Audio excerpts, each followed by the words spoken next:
नमस्कार दोस्तों, स्वागत है आपको आपके अपने YouTube चैनल गॉप जॉब भाई पे, जहां होती है जेआईबी की स्मार्ट तैयारी। आज के वीडियो में करेंगे हम legal and regulatory aspects of banking के 30 important previous year question with detail explanation. तो वीडियो को इन तक जरूर देखना। तो पहला क्वेश्चन है हमारा, banking regulation act was pass in which year? 1935, 1949, 1955 या फिर 1969? तो इसका सही आंसर है 1949। 1949। इस एक्ट में क्या होता है ना, आरबीआई को बैंक्स को रेगुलेट करने का पावर मिलता है। 1949 में जो एक्ट पास हुआ था, इसमें क्या होता है, आरबीआई को क्या होता है, एक्ट पास करने के लिए पावर मिला हुआ है।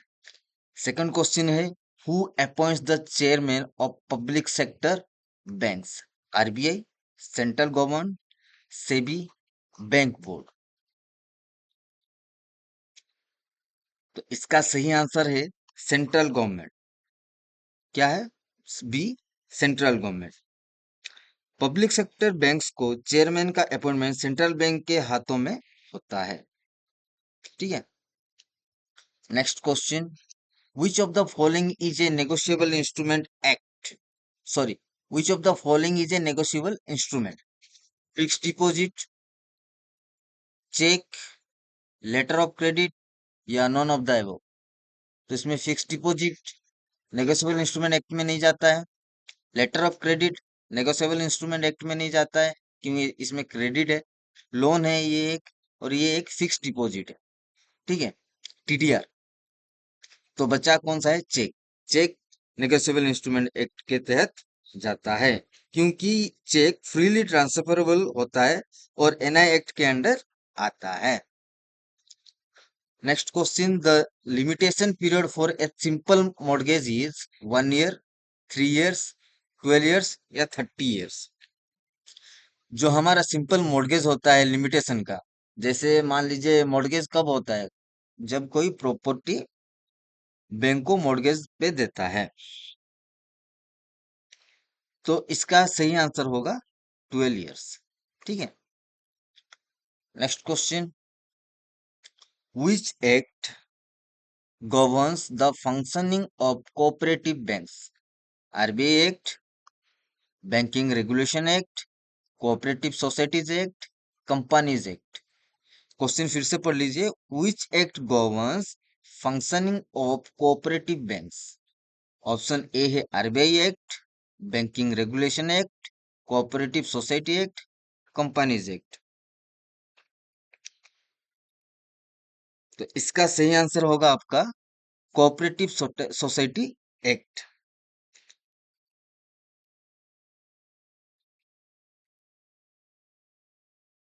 लेकिन क्या होता है, आरबीआई एक्ट और बैंकिंग रेगुलेशन एक्ट प्रोविजनली क्या होता है, इसमें अप्लाई होते हैं, डायरेक्टली अप्लाई नहीं होते हैं, प्रोविजनली अप्लाई होते हैं।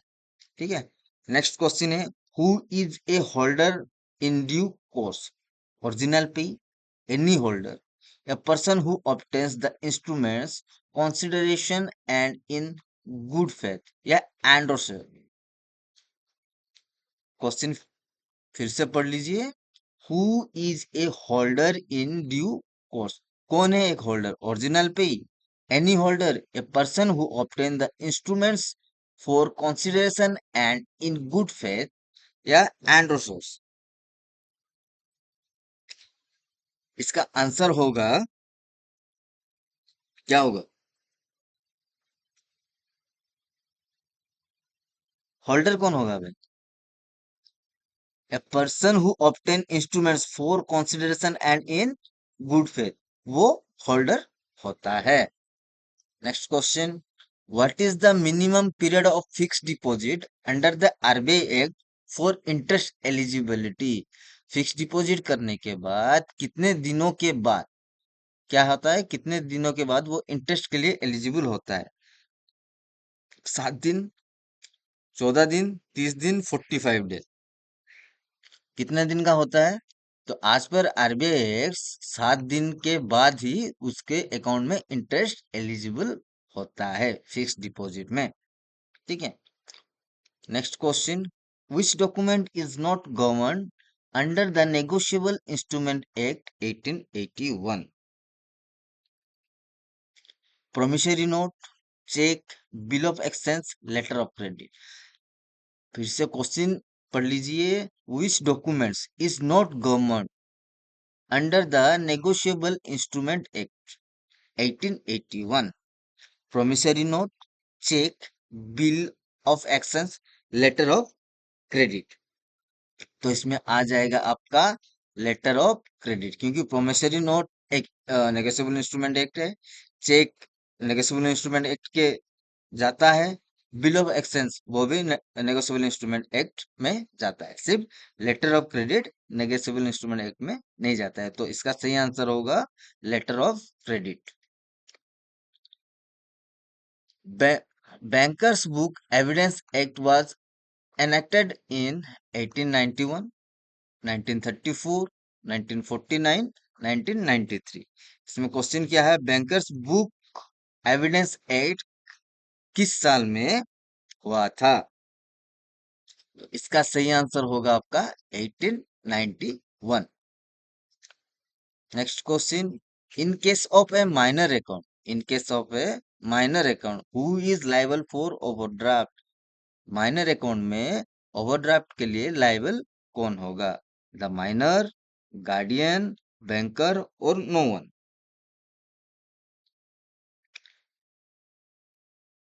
तो इस क्वेश्चन में आंसर है नो वन, क्योंकि माइनर जब तक है तो ओवरड्राफ्ट के लिए लायबल कोई नहीं होगा। Next question, under SARFAESI act how many days notice is to be given before taking possession of secured assets? SARFAESI act 2002 के अनुसार कितने दिन के बाद, how many days notice is to be given before taking possession, before taking possession से पहले कितने दिन से पहले हम एक सिक्योर्ड नोटिस एसेट के लिए देते हैं?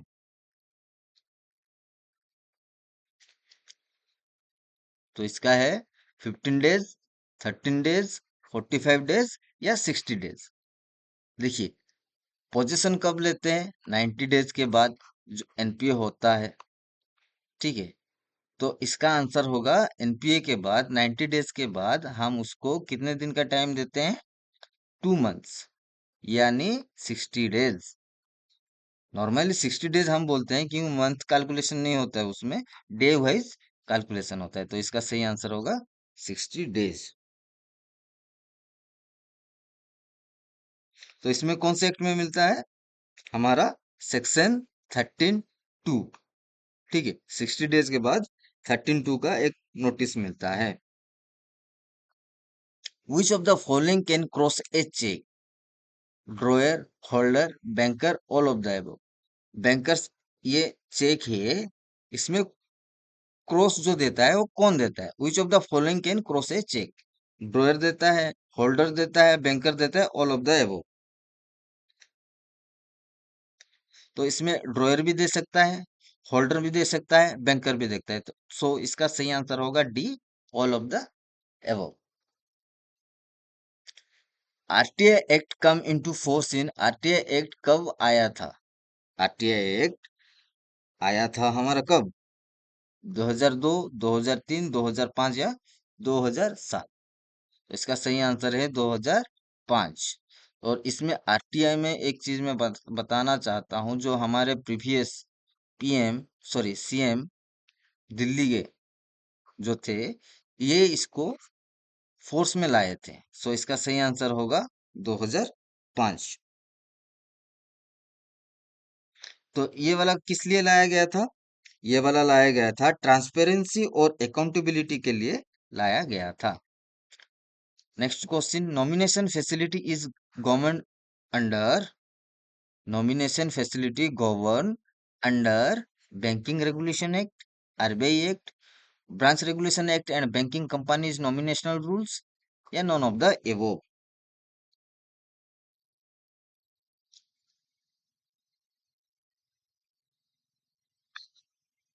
इसमें क्या होता है? इसका आंसर क्या होगा? Banking regulation act and banking companies nomination act, इन दोनों के थ्रू नॉमिनेशन फैसिलिटी का फ्रेमवर्क बनता है। ठीक है। Next, who is the regulator of NBFCs in India? एनबीएफसीएस को कौन रेगुलेट करता है? SEBI, IRDAI, RBI, ministry of finance? इसका सही आंसर है आरबीआई। भाई मैं जितना भी पढ़ा रहा हूँ आपको, जितना भी क्वेश्चन दे रहा हूँ, ये प्रीवियस ईयर क्वेश्चन को मिला के दे रहा हूँ। ठीक है। और ये वाला वीडियो आप इन तक देखना, क्योंकि ये इन में मैं आपको ये वाला पीडीएफ दे दूंगा। जो कोई भी मुझे कमेंट करेगा पीडीएफ, मैं उसको पीडीएफ दे दूंगा। और हाँ, मैं एग्जाम से कुछ 3 या 4 दिन पहले आपको लाइव क्लास करूंगा। ज्वाइन करना है या फिर लाइव क्लास चाहिए तो मुझे लाइव लिख के कमेंट में जरूर बताना। ज्यादा टाइम वेस्ट नहीं करके पढ़ाई शुरू करते हैं। Next question, which one is not a type of mortgage under transfer और प्रॉपर्टी एक्ट? इसमें क्या लिखा है? क्वेश्चन क्या है? Which one is not a type of mortgage under transfer and property act? Simple, usufructuary, English, floating? क्या होता है? मॉर्गेज अंडर प्रॉपर्टी एक्ट में नहीं आता है। हम कौन सा नहीं कर सकते? फ्लोटिंग वाला नहीं कर सकते हैं ना। ठीक है। तो इसका सही आंसर है D, floating. Next, time limit to file appeal under banking ombudsman scheme is 15 days, 30 days, 45 days, या 60 डेज? तो इसका सही आंसर होगा आपका 60 डेज। 60 डेज क्यों होगा? कंप्लेंट रिजेक्ट होने के बाद 60 दिन में, 60 दिन में अपील फाइल की जा सकती है। फाइल अपील की जा सकती है कितने दिन के बाद? 60 डेज के बाद। Next, under which section of the negotiable instrument act is the dishonour of cheque due to insufficient funds covered? तो क्या है? नेगोशिएबल इंस्ट्रूमेंट एक्ट के द्वारा डिसऑनर कब होता है? इनसफिशिएंट फंड्स कवर करने के लिए। कौन सा? 138। 138 में हम इनसफिशिएंट फंड नहीं होता है तो डिसऑनर हम कर सकते हैं। इस सेक्शन में क्या होता है? क्रिमिनल एक्शन का प्रोविजन है और against drawing, sorry, against dryer. ठीक है। अगेंस्ट ड्रॉयर के, अगर एक चेक दिया है बंदा, उसके अकाउंट में पैसा नहीं है, लेकिन वो चेक दे दिया है, तो उसमें क्या होता है? इनसफिशिएंट फंड्स करके बैंक क्या करता है? इसको डिसऑनर कर सकता है।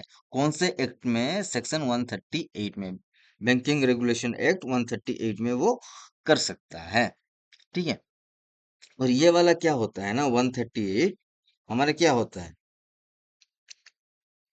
क्रिमिनल एक्शन का प्रोविजन लग सकता है ड्रॉयर के against.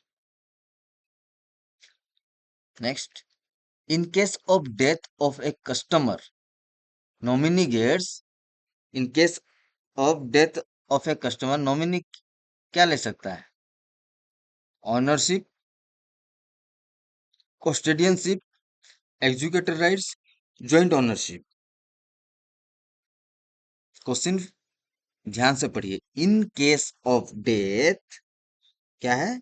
In case of death of a customer nominee gets, क्या है? कस्टोडियनशिप ले सकता है। क्यों कस्टोडियनशिप ले सकता है? नॉमिनी सिर्फ फंड्स को टेम्पररली होल्ड करता है, फाइनल राइट लीगल हेयर्स को होता है। ठीक है। ठीक है। सो इसका आंसर है custodianship. Next question, a garnishee order is issued by, garnishee order कौन इश्यू कर सकता है? RBI, civil court, income tax department, information department. Garnishee जब आ जाता है, ये कोर्ट का मामला हो जाता है। ठीक है, तो इसका सही आंसर है सिविल कोर्ट। तो इसका ये है कि कोर्ट ऑर्डर देता है कि बैंक को एक अकाउंट को फ्रीज करने का। ठीक है, डेप्ट रिकवरी के लिए। ठीक है, next question. In case of A partnership firm, in case of A partnership firm, एक पार्टनरशिप फर्म है, account can be open, account कैसे, किन लोगों के जरिया, या फिर कौन सा ये है एक, सॉरी, कौन सा रूल्स है उसमें ओपन कर सकते हैं? Any one partner, all partner, authorise partner, as per mandate, या मैनेजर। एक पार्टनरशिप फार्म है, ये पार्टनरशिप फार्म मान लीजिए, इसमें क्या होगा, कौन अकाउंट ओपन कर सकता है? एनी वन पार्टनर, किसी कोई भी पार्टनर, या सभी पार्टनर, ऑल पार्टनर्स, या authorise partner, as per mandate, या मैनेजर। तो इसका सही आंसर होगा ऑथोराइज पार्टनर, जिसको कंपनी व पार्टनरशिप फॉर्म ऑथराइज करता है एज पर मैंडेट, जो लिख के देता है इन रिटर्न, वो भी उसके लेटर पैड में है, तो वही होता है। सो इसका आंसर होगा c, authorise partner as per mandate.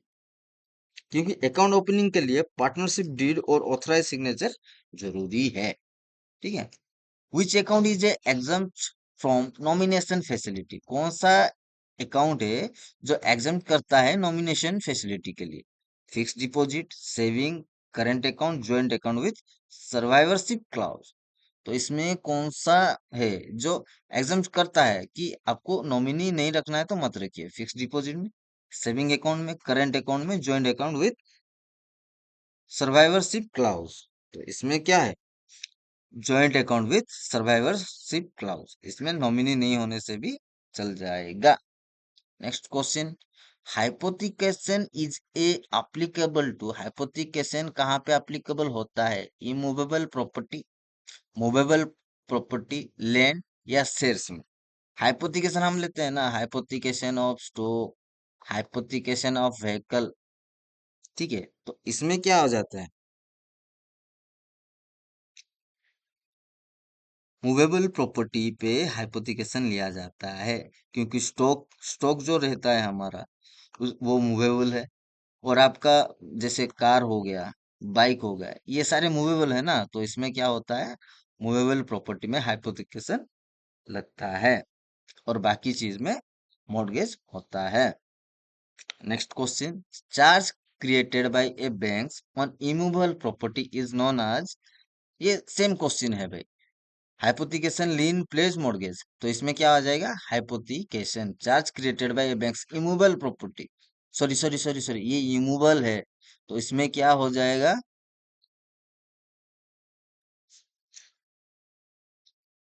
क्या हो जाएगा? Charge created bye banks on immovable property, जो मूवेबल प्रॉपर्टी नहीं है, तो इसको हम क्या बोलते हैं? मॉर्गेज। मॉर्गेज, तो इसको क्या बोलते हैं हम? Mortgage. Next. In pledge, possession of goods is with borrower, banker, third party, government. In pledge, possession of goods is with borrower, banker, third party, या गवर्नमेंट। तो इसका सही आंसर होगा आपका, क्या होगा? बैंकर। पोजेशन कौन लेता है? बैंकर लेता है। ठीक है, next. What is the maximum compensation under banking ombudsman? तो मैक्सिमम कॉम्पोजिशन कितना होगा बैंकिंग ओम्बुड्समैन में? 10 लाख, 50 लाख, 1 लाख, या 20 लाख? तो इसका सही आंसर होगा maximum 20 lakh. Next. Which one is not a duty of a collecting banker? To act in good faith, to verify signature, open account, to present cheque in time. Which is not a duty, क्या है? किस किसका duty नहीं है collecting bank के लिए? तो होता है इसका to open account, to open account के लिए नहीं होता है। ठीक है, ओके। अकाउंट ओपनिंग का काम अलग होता है, कलेक्टिंग बैंकर्स का रोल चेक कलेक्शन होता है। तो इसमें क्या होता है? टू ओपन अकाउंट नहीं होता है कलेक्टिंग बैंकर के लिए। ठीक है। Company accounts can be operated by director individual authorise signature as per board resolution CEO company secretary. तो इसमें हम पिछले पढ़े थे कि ये ऑथराइज सिग्नेटरी चाहिए जॉइंट अकाउंट के लिए या कंपनीज अकाउंट के लिए। तो इसमें क्या होता है, कौन ऑपरेट करेगा? Authorise signatory as per board resolution, क्योंकि बोर्ड रेजुलेशन को बेसिस पर ही वैलिड सिग्नेचरी डिसाइड होता है। ठीक है। Next, power of attorney is required for, power of attorney क्यों चाहिए? For operating saving account, representing someone legally, drawing a cheque, all of the above। तो इसमें क्या होता है, पावर ऑफ अटर्नी इसलिए चाहिए कि रिप्रेजेंटिंग करने के लिए समवन लीगली। ठीक है। पावर ऑफ अटर्नी से किसी और को लीगली ऑथराइज किया जाता है, इसलिए रिप्रेजेंटिंग समवन लीगली है। और power of attorney is required for representing someone legally. ठीक है। विच section of branch regulation, sorry, banking regulation act deal with licensing of banks? कौन सा बैंकिंग रेगुलेशन एक्ट है जो कि बैंक को लाइसेंसिंग देने के लिए है? Section 5, section 22, section 35, section 45। तो इसका सही आंसर है सेक्शन 22, जिसमें बैंकिंग रेगुलेशन एक्ट के जरिए एक बैंक को लाइसेंस मिलता है और इसी लाइसेंस को लेके एक बैंक किसी भी ब्रांच में स्टार्टिंग करता है। तो दोस्तों, ये रहा आपका 30 क्वेश्चन। अगर आपको ये वीडियो हेल्पफुल लगा है तो लाइक जरूर करें, कमेंट में बताएं आप और किस सब्जेक्ट पर वीडियो चाहते हैं, और चैनल को सब्सक्राइब करना ना भूलिए। मिलते हैं अगले वीडियो में, तब तक के लिए प्लीज लर्निंग। और हाँ, अगर वीडियो चाहिए लाइव में तो कमेंट में जरूर बताना लाइव के लिए। ठीक है। Thank you.